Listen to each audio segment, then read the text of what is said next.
come our way. And we have faced each. Together, we have built a state that is stronger, fairer, and more prepared to face the future. A state that leads the nation in being the best place to live,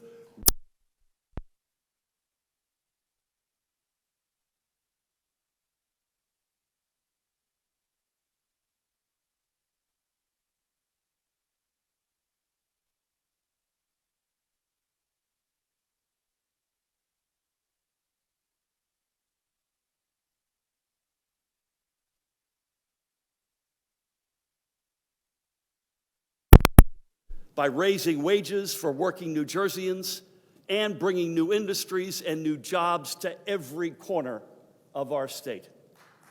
So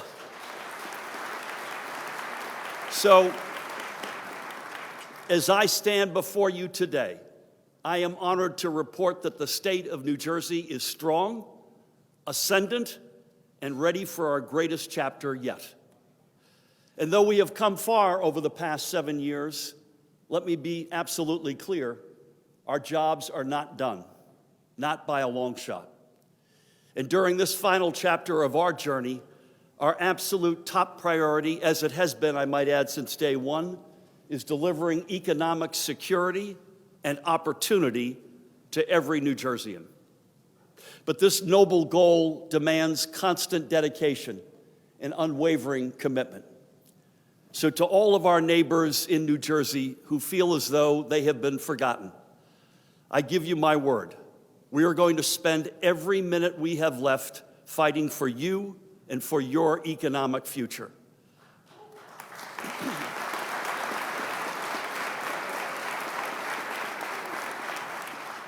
I have your back, I always have, and I always will. And today, as I share my vision for the future of New Jersey, I want to start by acknowledging the elephant that is not in the room. In a few days, a new president will take power in Washington. Now, I know there is some uncertainty and even concern about what this new administration will bring. So here is my promise to the people of New Jersey. I will never back away from partnering with the Trump administration where our priorities align. But just as importantly, I will never back down from defending our New Jersey values if and when they are tested.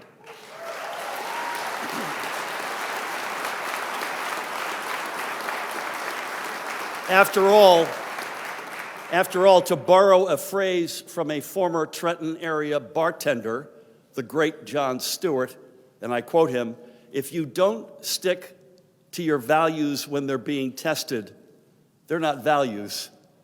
They're hobbies." In New Jersey, our values are who we are.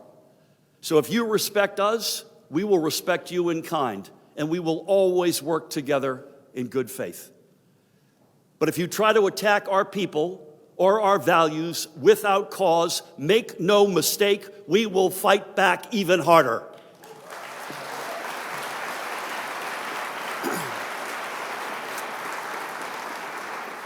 The people of New Jersey deserve leaders who will fight for them.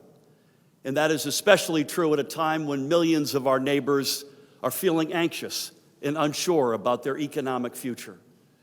Today, there are far too many Americans living one missed paycheck away from economic catastrophe.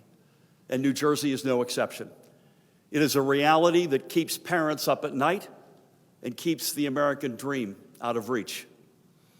I know these challenges because they're the very same challenges that my own family faced when I was growing up. For my parents, no matter how hard they worked, they could never shake the fear that they were always one bad month away from losing everything. And those struggles shape every part of who I am today.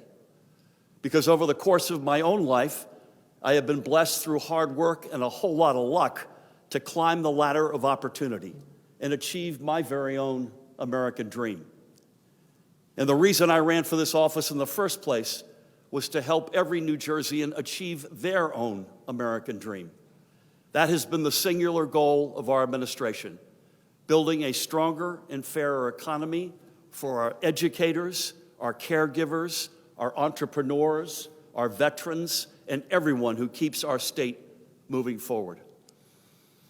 So with 12 months to go in our administration, I know some may think this would be the time to kick back, relax, pat ourselves on the back for a job well done. But today, I have a very different message. I'm not done yet, and we're not done yet.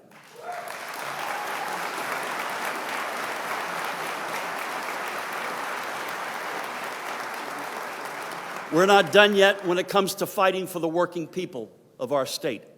And over the next year, we're going to fight to ensure that every New Jerseyan has a fair shot at a brighter future. With the help of everyone in this chamber, we're going to leave our state and our children a state that is better than we found it. And this mission begins where it always should, investing in the economic security of our families. As elected leaders, we must contend with an inescapable truth that there is a fundamental difference between a growing economy and an economy that helps families grow. And today, the reality is that everyday life is too difficult for our nation's working families. While the stock market is soaring, including today, the cost of living, from groceries to housing, has skyrocketed. And here in New Jersey, as anyone will tell you, one of the biggest costs holding our families back is property taxes. That is precisely why, under our administration, we have provided more than $14 billion in direct property tax relief to New Jerseyans through the Anchor program and other initiatives. In other words, together, with the help of everyone in this room, and I might add, under the tremendous leadership of Senate President Nick Scutari and Speaker of the General Assembly Craig Coughlin, I don't know where we'd be or where I'd be without them, we have collectively provided more property tax relief to the people of New Jersey than any administration in our history.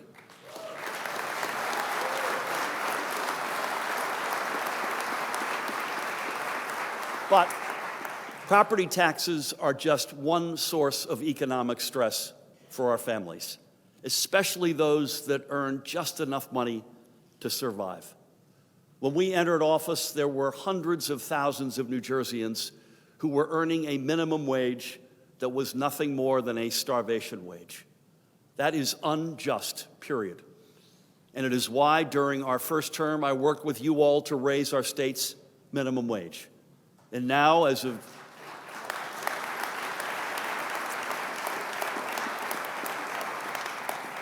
I'm wondering if there's an applause sign behind me here. And now, as of 2025, New Jersey's minimum wage is nearly double what it was when I entered office. At $15.49 an hour, we are ensuring that our working neighbors can afford basic necessities like food and housing. But let's also be clear that these folks are not living a life of luxury, but they are living a life with less uncertainty and greater dignity. And let's remember, when we first called for raising the minimum wage, there were many who said doing so would devastate our economy and hurt the very people we were trying to help. But now, almost 6 years later, we can say unequivocally a higher minimum wage has not held our economy back. Instead, it has made our economy one of the strongest in the entire region.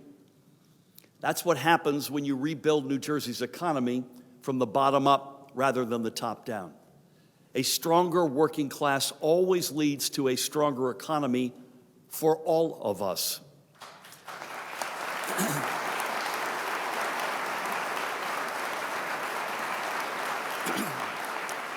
But of course, helping our neighbors earn a livable wage is merely a starting point. One of the great responsibilities of my job is listening to New Jerseyans. And when I meet with families across our state, I hear the same thing again and again. It doesn't matter where people live. They are worried about their future and their kids' future. People are anxious about being able to save for an emergency or simply a dignified retirement. So to help strengthen the long-term economic security of our families, our administration launched Retire Ready NJ. It is our state's first ever publicly run retirement savings program. and it offers nearly every worker in our state an option to invest in their family's future. It costs our taxpayers close to nothing to launch this program, and it is providing a big help to our families. Because being able to save for retirement should be a fundamental right for every worker. In that same spirit, I also believe that every working New Jerseyan should be entitled to another right, the right to paid parental leave. And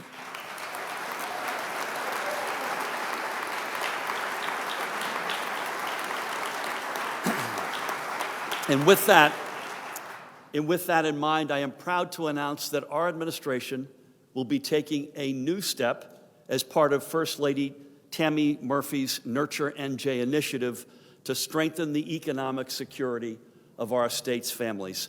Point of personal privilege, if I may, you don't get nearly the credit that you deserve. God bless you.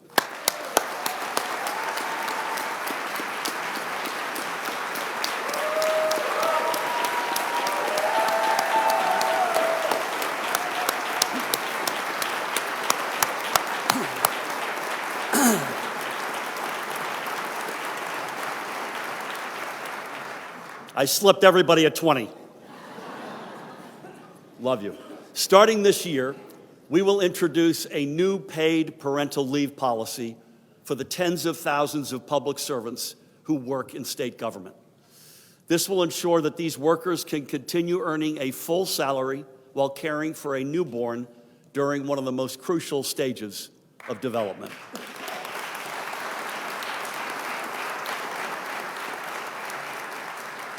So you may ask, why are we doing this?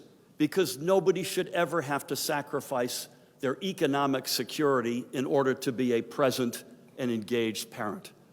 And while we are providing this new benefit to our state's public sector workers, we hope that it will become a new norm for all of our state's workers in every sector and every industry. Because if we want New Jersey to remain the best state in America to raise a family, we have to live up to that with our deeds and our actions. So from providing unprecedented property tax relief to securing new benefits for our workers, during our final year, our administration will continue making it easier for New Jerseyans to secure their future in the Garden State. But when talking about the future of our families, we must always prioritize our most precious asset of all, our children. After all, if you want to measure the worth of a society, look to how it cares for its kids. Here in New Jersey, we've always believed that nothing is more important than nurturing the growth and development of our children. And that's exactly why we have invested record sums into strengthening the crown jewel of New Jersey, our best-in-the-nation public education system.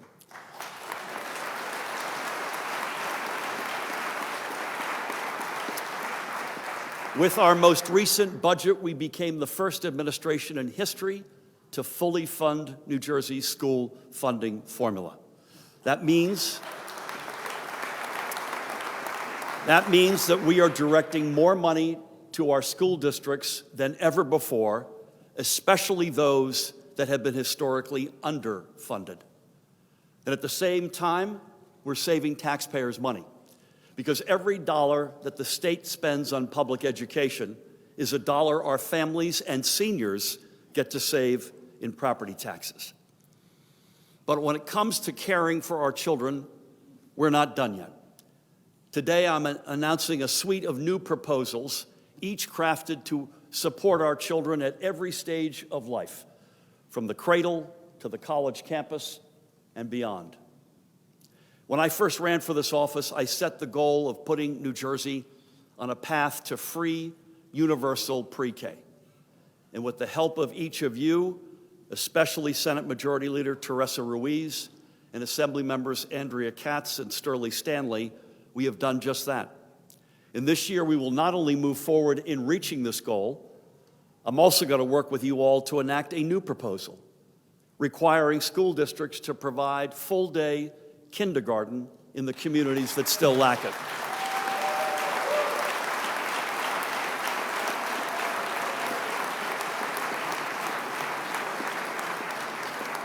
Now, to be sure, the vast majority of our state school districts already offer full-day kindergarten. But there are still some districts falling short. And as a result, families and children in these communities are being left behind. With us today is Jen Lai. Jen, stand up and take a bow. Yeah. Jen is one of our state's amazing healthcare heroes. She is a nurse, lives in Hillsborough with her 4 children, and her husband, Vince, who is, by the way, also a hero himself as a volunteer firefighter. 2 years ago, Jen and Vince became the proud parents of twins. Belated congratulations. They are thrilled to raise their children in Hillsborough. They love the community. But today it is one of the few towns in New Jersey that does not offer full-day kindergarten.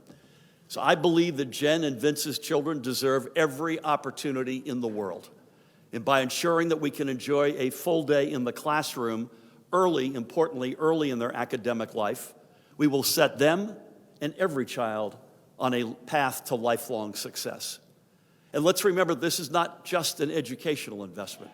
It is an economic investment, because we will save every parent money by offering them a free, safe, and enriching environment to lead their child during the workday, whether it be full-day K or universal pre-K.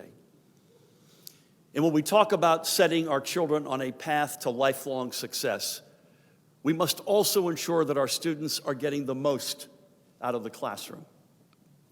Unfortunately, as I can attest as a parent, in recent years we have seen a new obstacle emerge when it comes to our children's education: cell phones. I hope they don't throw one at me over here. Today, our children are inundated with screens.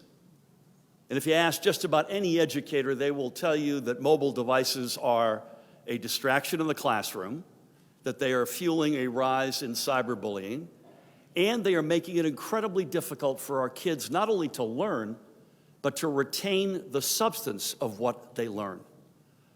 Honestly, is it any surprise that the rise in smartphone usage has coincided with a growing youth mental health crisis? Of course not. And I, for one, am not going to sit back as our kids suffer. So today, I am officially announcing my support for a new proposal that will direct school districts across New Jersey to adopt policies that ban cell phones for our K through 12 classrooms.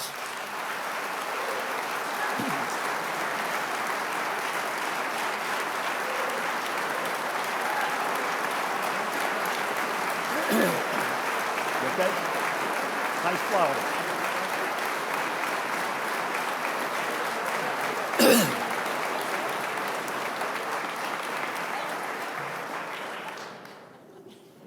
And by doing so, we will help establish phone-free schools.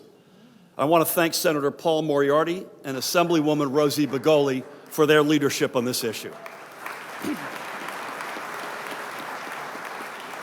Every parent knows the damage that these devices can cause. Enough is enough. It is time for action. And as we continue moving forward in nurturing the development of our students, we remain committed as ever to help them succeed after they graduate high school. Over the past 7 years, our administration has made record-high investments into programs that help every student of every background afford a college education. And we've made these investments for a simple reason: every child deserves the opportunity to chase their dreams. But a college education is just one pathway to economic success. I've always believed that our goal as leaders should be rebuilding as many pathways as possible to the American dream. Because it should not matter whether you have a college degree or you work in the trades, or if you live in Patterson or in Princeton. At the end of the day, economic opportunity should be guaranteed to all of our children. For that reason, our administration has worked to unleash a new generation of economic opportunities in every community. And as a testament to that fact, as of last year, New Jersey has more workers employed than ever before and more small businesses in operation than ever before.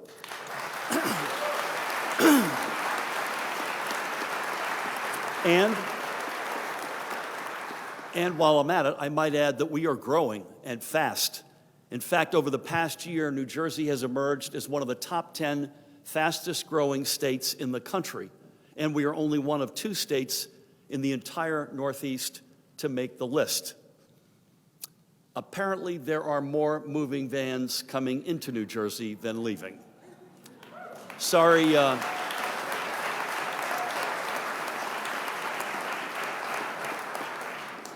to let those pesky facts get in the good way of a good story. But even so, we must do more to create new opportunities for our students, our workers, and our entrepreneurs, especially the members of our Black and Latino communities who have historically been excluded from the path to prosperity.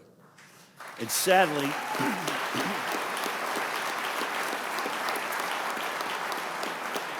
sadly, our state's history of exclusion is more recent than we may care to think. Last year, our administration published the most comprehensive disparity study in New Jersey's history. Appallingly, yet unsurprisingly, it found that minority and women-owned businesses in New Jersey have been disproportionately excluded from doing business with our state government. That is inexcusable. And to correct this injustice, today I'm calling on the legislature to enact a legislative package supported by, among others, Senator Nilsa Cruz Perez and Assembly members Shavonda Sumter, Benji Wimberly, and Sterling Stanley that will connect, they deserve it,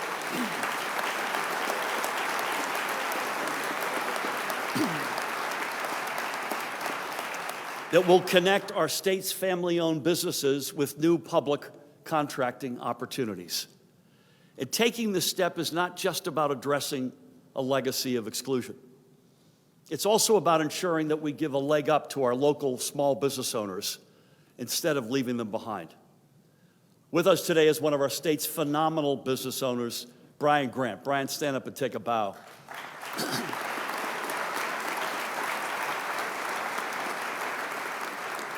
A little over a decade ago, Brian founded Grant Engineering in Newark. And today, his company leads construction and engineering projects all across the country. Let us take legislative action this year to make it easier for business owners like Brian to keep their doors open and pass on a proud family legacy to their children. I believe that every New Jerseyan like Brian deserves the opportunity to build generational wealth. Keep at it, man.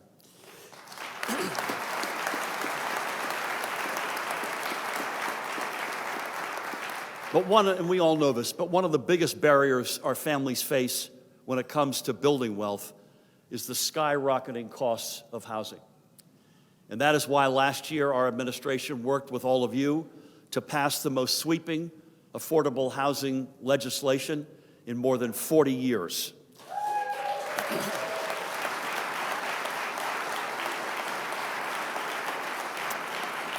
And now, as we work to convert that landmark law into action, I'm ready to work with you again to lower housing costs for New Jerseyans. This year, I am calling on the legislature, with humility, to reform our state's zoning and permitting laws with a number of proposals led by Senator Troy Singleton and his colleagues, so we can make it easier to build new housing in the communities where it's needed the most. By cutting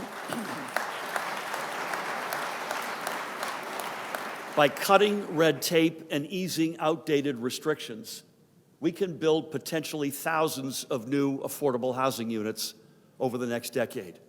And this is absolutely essential to helping our families access new opportunities to improve their economic well-being.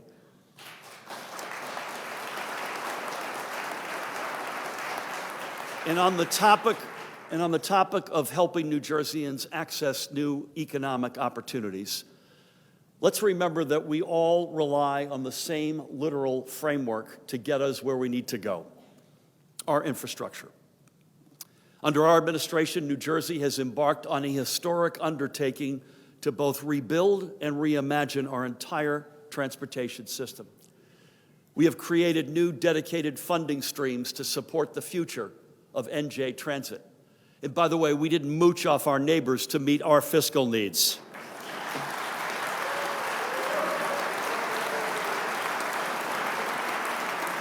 And while I'm at it, we have not stopped fighting for 1 second to defend our commuters going in and out of New York. Stay tuned.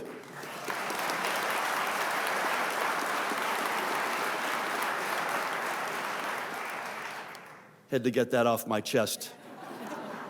Our administration has also secured billions of dollars in federal funding to complete the Hudson River Tunnel project, which will both reduce traffic delays and double the number of one-seat rides to and from Manhattan. So in sum, we are finally building the world-class transportation system that our families deserve. But we're not done yet. This year, Commissioner Fran O'Connor and I are going to work with all of you to make New Jersey's roads safer for drivers, pedestrians, and everyone who calls the Garden State home. As part of this effort, by the end of this year, we are going to overhaul our state's 10 most dangerous intersections to keep our families safe and to help prevent avoidable tragedies. And we are also going to work to enact legislation introduced by Assembly members Lisa Swain, Dave Bailey, and Heather Simmons to update our driver education programs to focus on cyclist and pedestrian safety.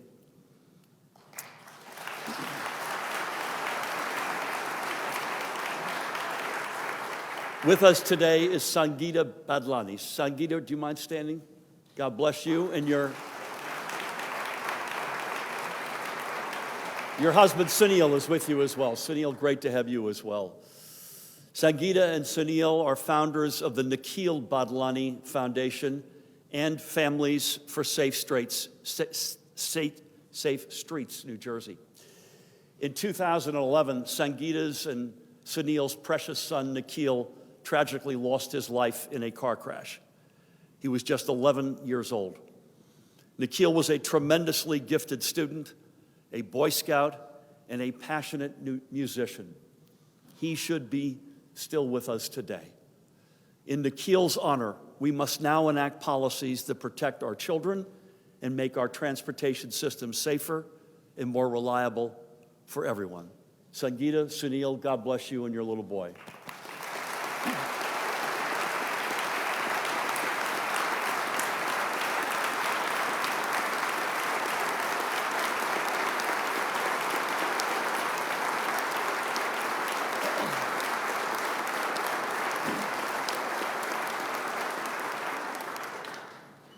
And our commitment to reimagining New Jersey's transportation system is also reflected in our commitment to reimagining our economy.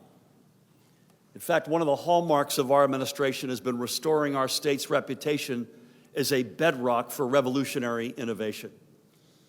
And we've made this a priority not simply for the sake of economic growth, but certainly that, but it's because as new industries like generative AI and clean energy take root in the Garden State, so too do opportunities for our workers and students to find their place in the economies of tomorrow. Look no further than the series of strategic innovation centers that we've launched alongside our state's finest institutions of higher learning. From the NJ AI Hub at Princeton University to the New Jersey FinTech Accelerator at Stevens Institute of Technology, or to the Helix in the Hub City, the home of Rutgers, New Brunswick, and the many other hubs we have continued to launch. With each one of these innovation centers, we are bringing together our students, industry leaders, and innovators to shape the future of technology.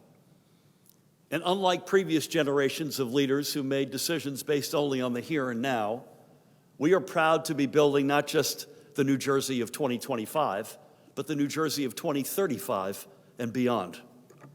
With us today is one young innovator who is helping make that future a reality. Tom Steen. Tom, stand up and take a bow.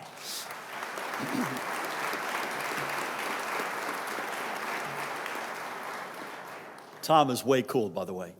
He is the co-founder and CEO of Plant Hopper, a startup based in Asbury Park, greetings, by the way, that is pioneering a revolutionary approach to pest management that aims to protect our environment and our state's farmers at the same time.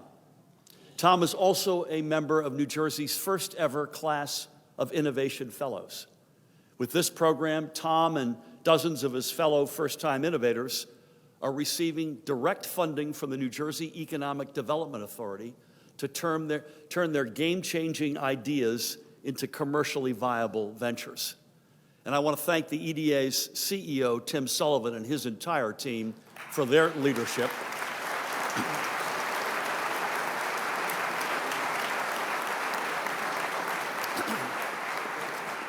For their leadership in launching the Innovation Fellows program. So this is just one example of how New Jersey is leading the world in building a stronger and fairer innovation economy, one that creates new opportunities in every city and every town.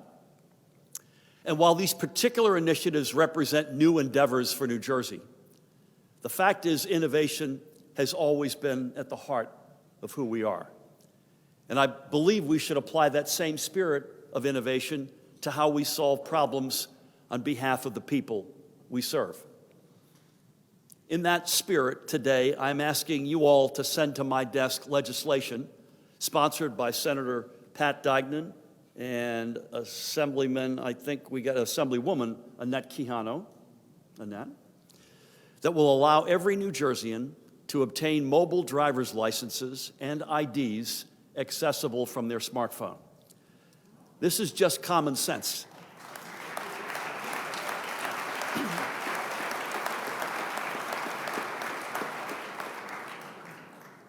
I know what you guys are thinking. You wouldn't be able to do it in the classroom. Mobile driver's licenses allow people to update personal information in real time, like changing their address. And it also means that if you lose your physical license, you'll still have a form of verifiable ID on you at all times. Taking this step will make life easier for the people we serve. And is that not what good government is all about? Making our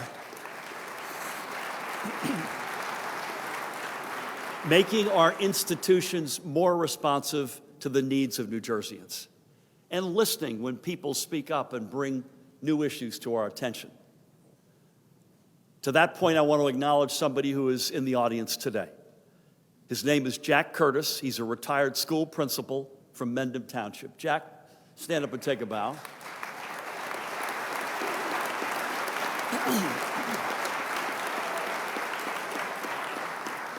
Your wife Mary is with us. Mary, you got to stand up and take a bow. Let's go.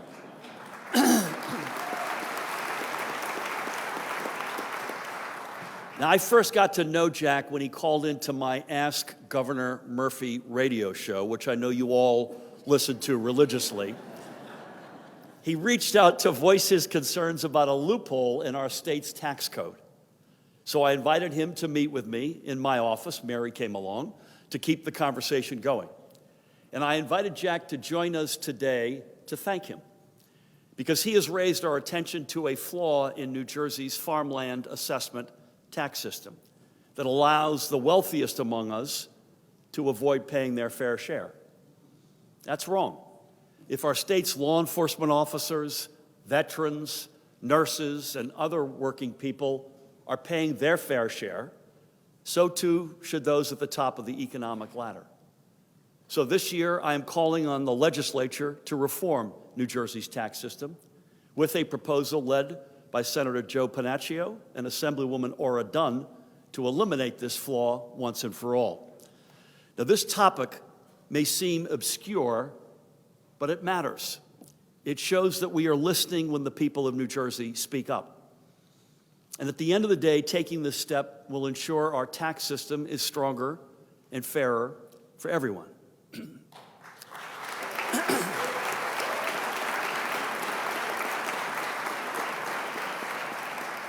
And as public officials, we all bear a responsibility to correct the failures and injustices of the past, whether it be fixing our tax code or refusing to repeat the mistakes made by previous generations. Each one of us only has a limited window of time to do whatever we can to leave this state we love better than we found it. And the reality is, when I entered office, there was a giant stack of unpaid bills piling up on New Jersey's kitchen table. But unlike previous administrations, I might add of both parties, we refused to continue skipping out on paying our bills. For that very reason, we have made the full payment into our state's pension system not once, twice, but 4 years in a row.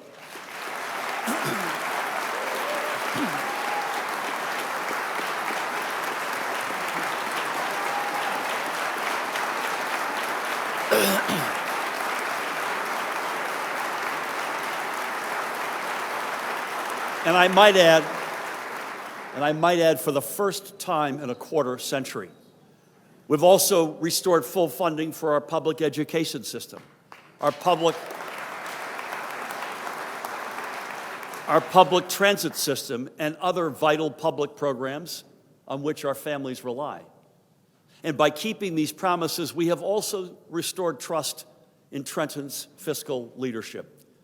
Because after decades of drowning in a sea of credit downgrades, New Jersey has been buoyed over the past 7 years by a new wave of credit rating upgrades. The bottom line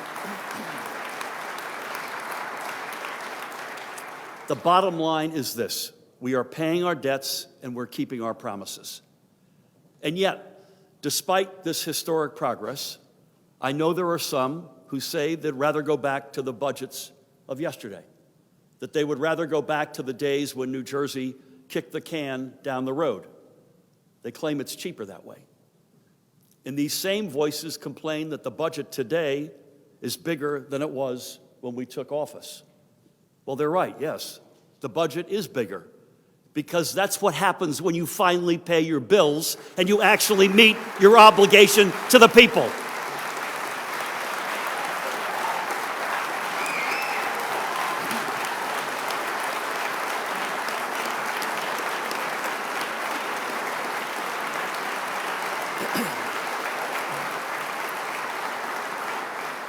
Passing the buck was Trenton's favorite game for far too long. Let me be clear, those days are over and we are not going back.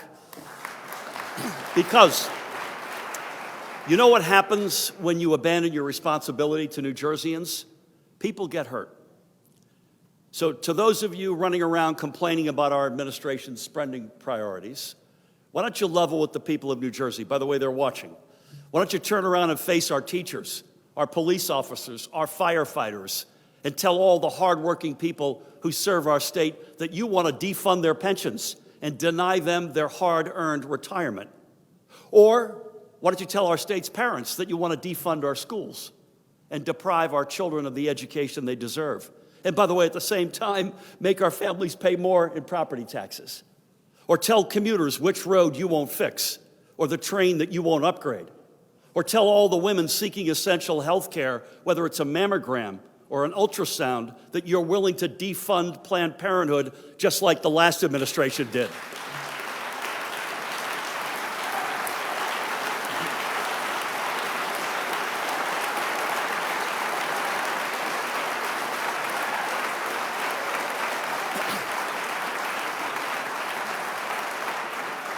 You need to look the people of New Jersey in the eye and tell it to them straight. Because while avoiding hard choices may win an election or two, it always fails New Jersey. It is a short-sighted strategy that costs more and solves nothing. In our administration, we don't raise tomorrow's costs by failing to meet today's challenges. We pay our bills, we meet our obligations, and we never abandon our families. Because the last thing the people of New Jersey need is a deadbeat government. And this is not, hold on now, this is not a Republican issue or a Democratic issue. This is about paying what we promised, supporting our most vulnerable, and lifting up our families, period.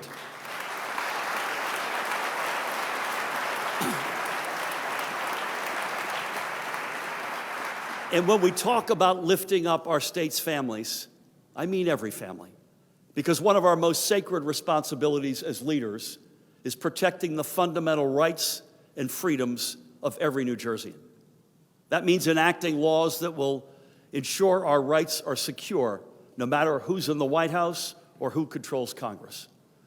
Over the past 7 years, we have taken enormous strides in guaranteeing equal rights to all of our neighbors, no matter who they love, where they came from, how they worship, or what kind of health care they need. In just the past year, for instance, we have enacted new legislation to protect people from predatory medical debt collectors. And given the assault on health care freedoms we have seen across the country, especially reproductive freedoms, we cannot slow down now. A couple of years ago, New Jersey worked proactively to protect abortion rights months before Roe was overturned. And now we must further secure our reputation as a safe haven for reproductive freedom.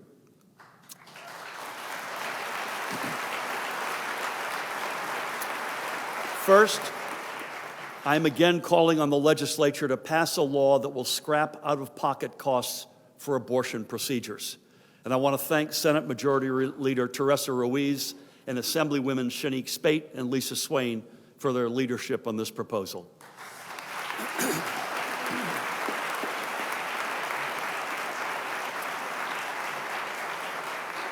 Additionally, and in light of the anti-choice policies supported by the current majorities in Congress, today I am also announcing that New Jersey will begin stockpiling a supply of mifepristone so every woman can access this crucial form of reproductive care.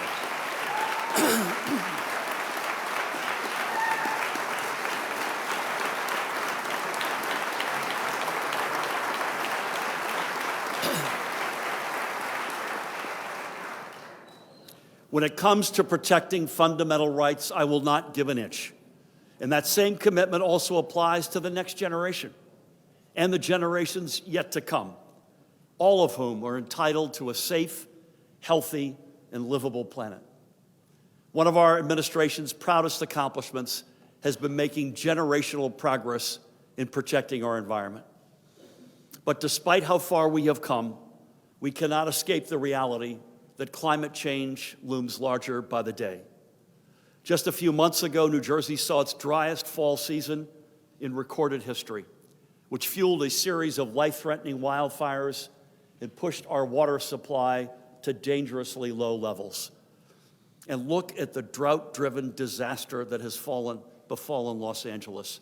Quick time out here and just say, please keep those people in your prayers. Please do whatever you can to help them get back on their feet.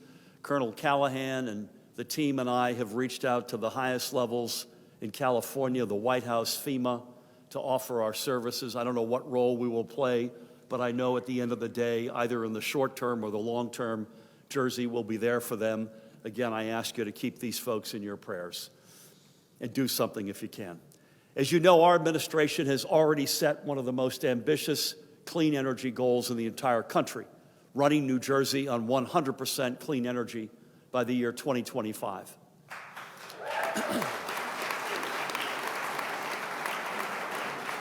And to make sure our state remains on track to reach that goal, I'm calling on the legislature to work with Senator Bob Smith and Assemblyman Wayne D'Angelo and Rob Karabinchak to codify our clean energy standard into law.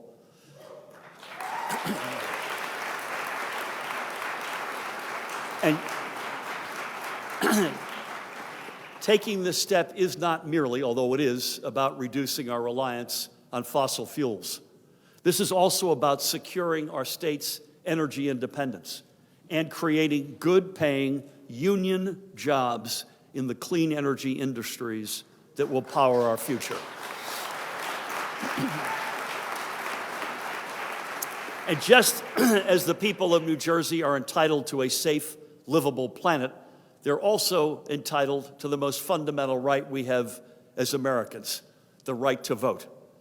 Thanks to the leadership of our Lieutenant Governor and Secretary of State, the great Tahisha Way, Voting rights in New Jersey are more secure than ever before.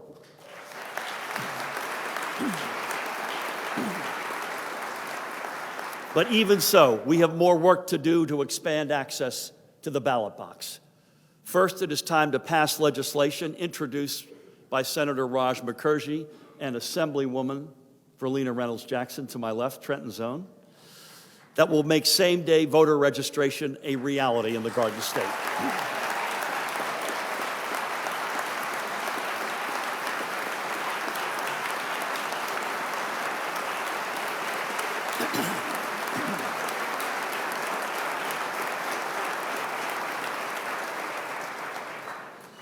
Let's get this done before the end of the year because nobody should be disenfranchised because they missed an arbitrary deadline. Additionally, today, I'm also reiterating my support for a proposal sponsored again by Senator Mukherjee and Assemblywoman Cleopatra Tucker to expand voting rights in local school board elections to 16 and 17-year-olds.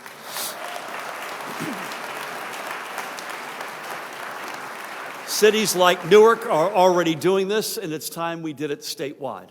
As I said during my last State of the State address, this proposal is an investment in the long-term health of our democracy, because empowering our youth to participate in local elections will encourage them to become lifelong voters.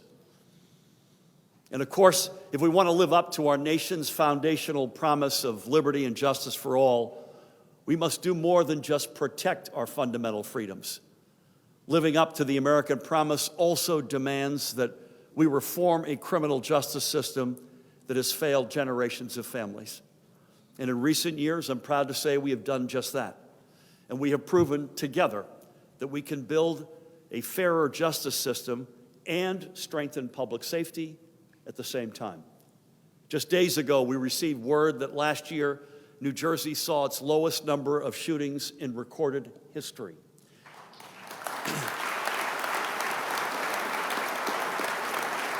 And a month before that, our administration reached another historic milestone in building a stronger, fairer justice system, as I announced the first of many rounds of pardons and commutations as part of our groundbreaking clemency initiative.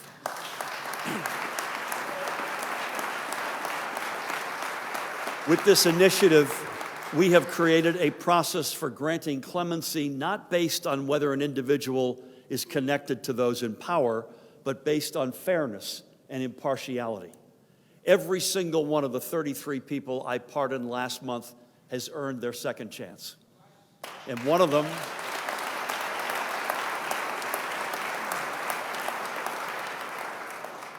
is Abdur Azim, a reentry specialist in the Department of Corrections, and Abdur is with us today. Stand up and take a bow, buddy.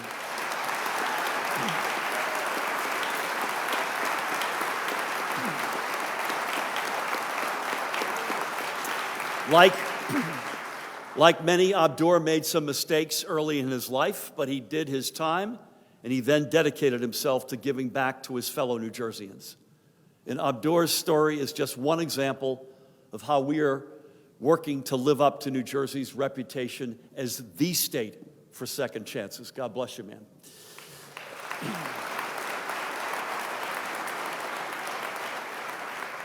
But we have more work to do. Right now, roughly 10% of our state's entire prison population consists of people who are being held behind bars for committing a technical parole violation, like missing a scheduled meeting or forgetting to report a move to another town. Nobody should lose their freedom because of a technicality. For that reason, I'm asking you all to send to my desk a bill led by Assemblywoman Shanique Spate that will reform penalties for technical parole violations. Just by the way, as many other states, including deep red states like Louisiana and South Carolina, have already done. By enacting these reforms, we can uphold our responsibility to restore trust in our criminal justice system and in our system of government more broadly. And is that not what public service is all about? Though each one of us in this chamber occupy different positions of power, We are all united in a common mission, proving to the people of New Jersey that our government works, not just for the wealthy and well-connected, but for the working people who keep our state moving. But our time together in advancing this mission is limited. I am well aware that I have 371 days, to be exact, until I leave office and a new governor takes the baton. To some, that may be welcome news. But to all of us who have the privilege of calling the Garden State home, I say this: I will dedicate every minute we have left to working for you. In New Jersey, we do not move backwards. We do not stand still. We march onward, no matter what obstacles stand in our way. And if the past 7 years have taught us anything, it is that nobody can predict what new obstacles may present themselves. Some are terrible and tragic. Who would have thought 7 years ago that we would soon be hit by a once-in-a-century pandemic? Or that we would see 2 full-on wars break out on the other side of the globe, but each with deep and personal ties to so many here in New Jersey?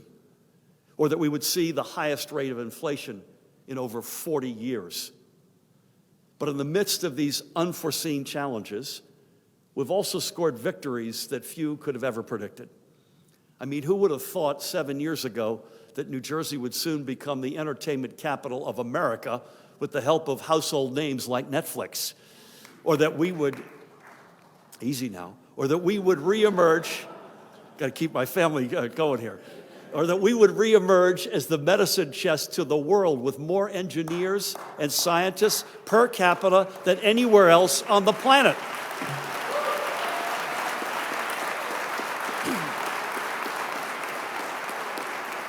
Or that we would be selected as the host for the biggest sporting event in human history, the 2026 FIFA World Cup Final.